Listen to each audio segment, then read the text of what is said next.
Հետմիջօրե ժամ 4-ը ֆյուչերեն կներկայացնենք հայերեն լուրերով հաղորդումը, կսկսենք խորակիրներով։ Լրություն Եվրոպայի մեջ, զոհերու հիշադակին նաև հավելյալ ձերբակալություններ Ֆրանսիայի և Բելգիկայի մեջ։ 20 մեծ պետությունները գոչ կուղեն լուծելու Սուրիո հարցը։ Փանակը գծերբակալ է գասկածյալներ, գկրավ է զենք ու զինամթերք։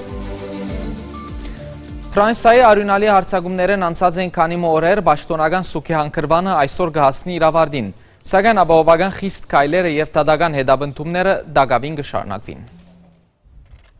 Փարիզի մեջ տեղի ունեցած արյունալի հարցակումներն 3 օր ետք ֆրանսացիներն ու Եվրոպայի այլ երկիրներու բնակիչները վարգյամը լրությամբ հարգեցին ահաբեկչական 7 գործողություններու ավելի քան 129 զոհերուն հիշադակը։ Ֆրանսիայի իշխանությունները նշեցին, որ Փարիզի հարցակումներուն ղեկավարը բելգիկացի Աբդելհամիդ Աբաուդն է։ Ֆրանսիական ոստիկանությունը ավելի քան 19 խուզարկումներ կատարեց երկրի ողջ տարածքին, բացահայտելու համար հարցակումներուն մասին հավելյալ տեղեկություններ։ Անոնք ձերբակալած են 23 անձեր, 104 ուրիշներ տեղադրած են դան գալանքի տակ։ Ըստ իշխանություններուն բացահայտված են հավելյալ 2 հարցակողներու ինքնությունները։ Ներքին գործոստնախարարության համաձայն ճշտված են ավելի քան 162 գասկածյալներու անուններ։ Անձնասպաններեն մեկուն Սամիա Մայմուրի ընտանեկան բարակաները հայտարարեցին, որ անսուրյա ուղված էր 2013-ին։ Նշենք, որ անձնասպանին հարազատներեն 3-ը տեղադրված են դան գալանքի տակ։ Նաև նշենք, որ բայթումներուն ընթացքին անհայտ կորսված 17 տարեկան հայասկի Լոլա Օզունյան դակավին չհայտնաբերված։ Ան իր հոր հետ կգտնվեր Բատակլանի համալիրին մեջ, ուր տեղի ունեցավ ամենեն արյունալի սպանթը։ Հայրը հաջողած էր փախուստ տալ սրահին եւ անվնաս հեռանալ, սակայն աղջիկը կորսված կհամարվի։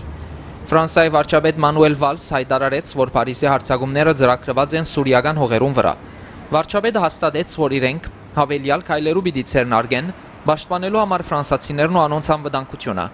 Ֆրանսիա կպայքարի Դաեշի թեմ դաշնակիցներուն կողքին, քանի հարցակումներ ցախողության մատնեցինք ֆրանսիական հողերուն վրա։ Ահաբեկչությունը մեզի պիտի չսարսափեցնե, այլ անոր թեմ պիտի պայքարենք, ըստ վարչապետ Վալս։ Տադական առումով Բելգիկայի ոստիկանությունը առավոտյան ժամերուն խուզարկեց մայրաքաղաք Բրյուսելի Մոլենբիկ շրջանը, ուր լսվեցան հրացակության եւ բայթումի ցայներ։ Դեղեցություններ նշեցին, որ ոստիկանությունը բաշարած է շենքը եւ ցերբակալած կասկածյալը։ Դեղեցություններ տարածվեցան բայթումներուն հետ հավանական առնչություն ունեցող Աբդեսսալամ Սալահի ցերբակալության մասին, մինչ ապահովական մարմինները հերքեցին այդ դեղեցությունները։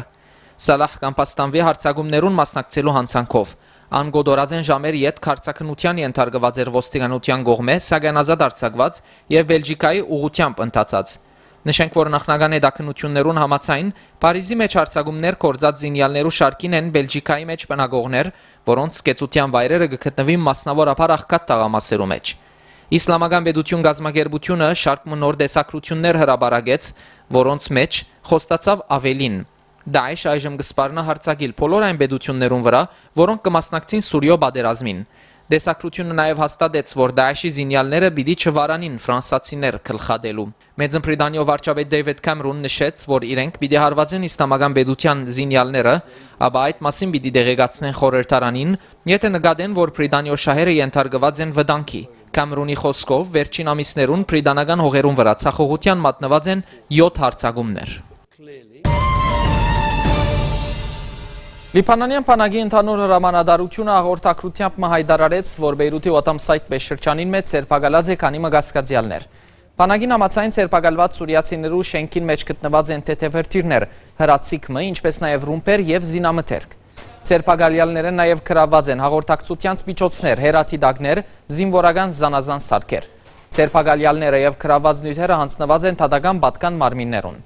Այլ քիծի վրա Լիբանանյան բանակը ծանր հրետանիով եւ հրթիռներով թիրախ դարձուց զինյալներուն թիրքերը Ռաս Ալ-Բակի բարձունքներուն վրա նկատել է այդ կասկածելի շարժումներ։ Դեղեցություններ նախապես նշած էին, որ բանակի ուղաթիռները քանի հրթիռ արձակած են Արսելի եւ Կայի բարձունքներուն վրա թիրախ դարձնելով զինյալները։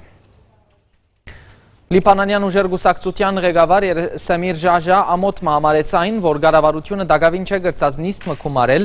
հակառակ որ Բրժբրաժինեի մեջ տեղի ունեցած գրկնակի բայթումներն անցած ավելի քան 4 օրեր։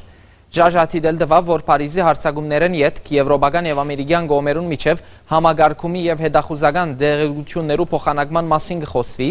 սակայն այդ աբարթյուն է, եթե չլուծվի Սուրիո խնդիրը։ Հիվանդին տեղ գուտանք եւ ծանր է վիճակը, սակայն այս բարակային բանջված է արմատական լուծում Սուրիո հարցին, այլապես հիվանդը անվերջ պիտի արյունահոսի, ըսավ Ժաժա։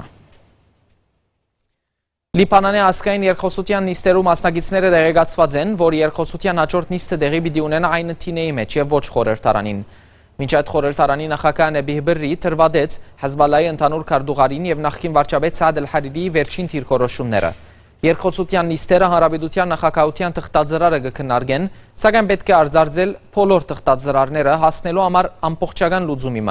Գործադրության ժամանակ ալ կսկսենք նախագահության նյութով ըսավ Բրրի։ Անաստատեց, որ շաբթվան ընթացքին հատուկ հանձնախումբը պիտի կազմե ուսումնասիրելու համար ընտրական օրենքը, այնպես ինչպես համաձայնած էին խորհրդարանական խմբավորումները օրենսդրական վերջին նիստին ընթացքին։ Առողջապահության նախարար Ուայլ Աբուֆաուր այս առումով գոչ ուղեց սննդամթերքի անվտանգության մասին վավերացված օրինակիցը բարդացրել նոր օրենք հրապարակելով, ինչպես նաև առնել գաղտնիորոշումներ, որոնք կպաշտպանեն քաղաքացին անվտանգությունը եւ առողջությունը, նաև հաշվեհարդարի կենտարգեն բդած անձնավորությունները։ Նախարարին խոսքով պետք է հիմնել սննդանյութի գծով ընդհանուր հատուկ դատախազությունը։ Իսկ այժմ կանցնենք ցանցումային դատարի, որ մեյետ սահմանային խախտումները կշարունակվին։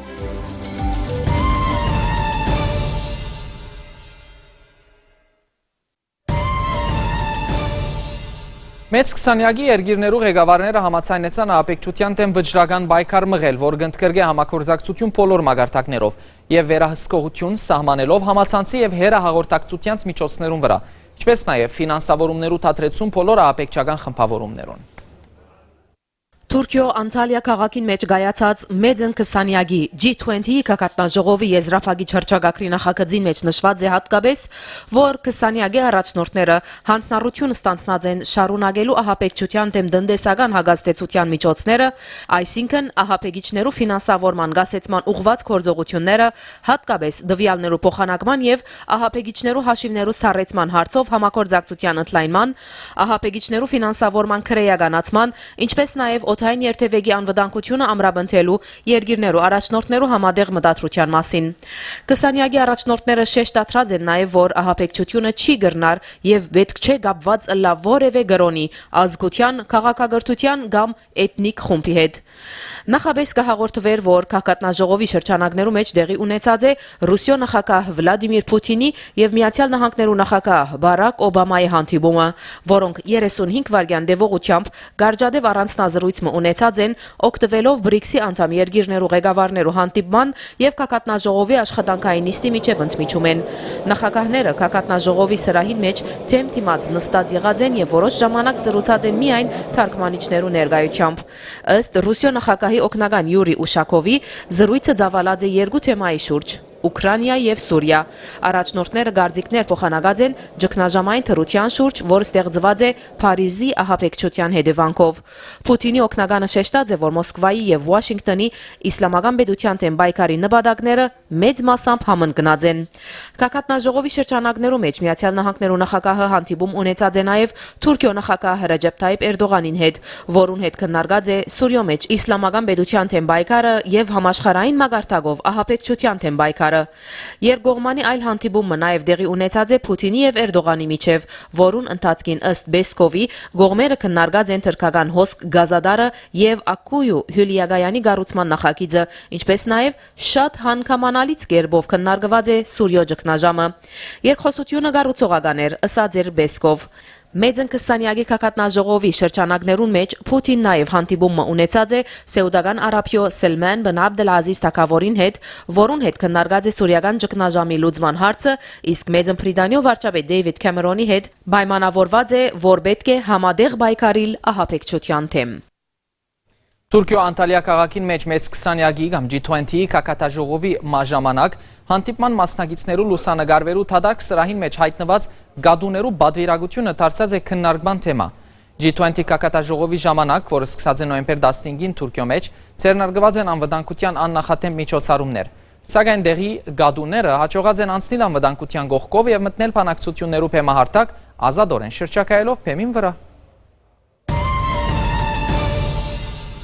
Թուրքիո ցամաքային ուժերու ընդհանուր հրամանատար զորավարը Սալահ Զեկիչոլակ պիտի այցելե Բաքու։ Թուրքական լրատվամիջոցներ կնշեն, որ զորավարը տեսակցություններ կունենա Ադրբեջանի պաշտպանության նախարարության ղեկավարներուն հետ, ինչպես նաև կտեսակցի այլ անձնավորություններու հետ։ Անոր այցելությունը կդեվե մինչև նոյեմբեր 20։ Նշենք, որ վերջին շրջանին բազմաթիվ թուրք պարսաստիճան զինվորականներ այցելեցին Բաքու։ Անոնց տեսակցություններուն եւ բանակցություններուն գլխավոր նյութը եղած է ռազմական համագործակցության ընդլայնումը, համադեղ զինավարժությունները, զինվորական ղեկավարներու պատրաստումը եւ ռազմական սարքերու վաճառականությունը։ Մինչ այդ Լեռնային Ղարաբաղի Հանրապետության Պաշտպանության նախարարությունը նշեց, որ անցնող շաբաթավերջին հակառակորդը սահմանային զինադատարը խախտած է առնվազն 130 անգամ, հայկական թիրքերուն վրա արձակելով առնվազն 2000 գրակոց, ներառյալ ծանր զենքերը եւ նռնականեդերը։ Արցախի Պաշտպանության նախարարության համաձայն Պաշտպանության բանակի հարաճաբահ զորամասերուն կողմից ձեռնարկված բաժիչ գործողություններուն արդյունքով հակառակորդին աշխուժությունը ջնշված է։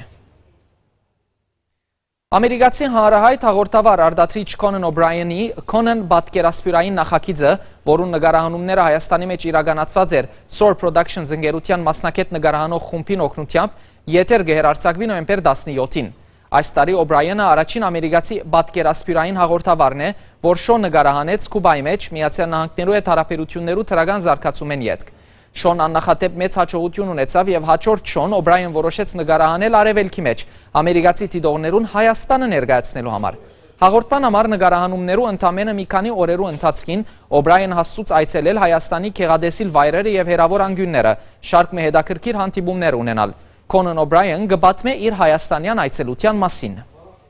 And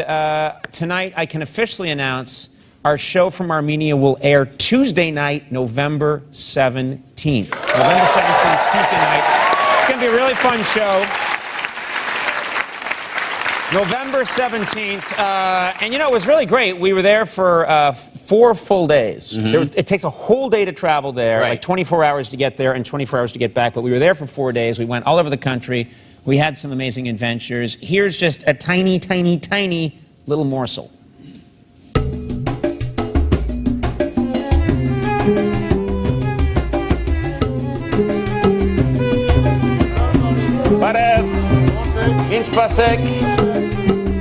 In many countries, this is considered a threat. You find one of these on your doorstep. Oh. Wow. Yes! I'm growing a beard. My voice is lower.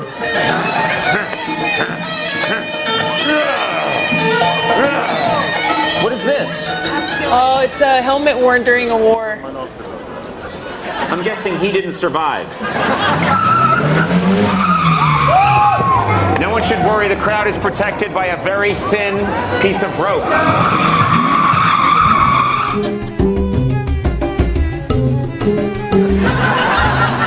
I'm so high. This is such a crazy trip I'm having. There are no drugs in this at all. I'm seeing Chong and Cheech. They're with President Garfield. They're in a minivan.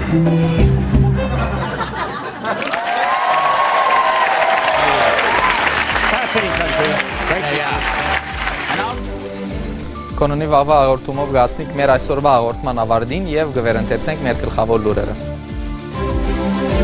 Լրություն Եվրոպայի մեջ զոհերու իշադակին հավելյալ ցերպակալություններ Ֆրանսիայի եւ Բելգիկայի մեջ։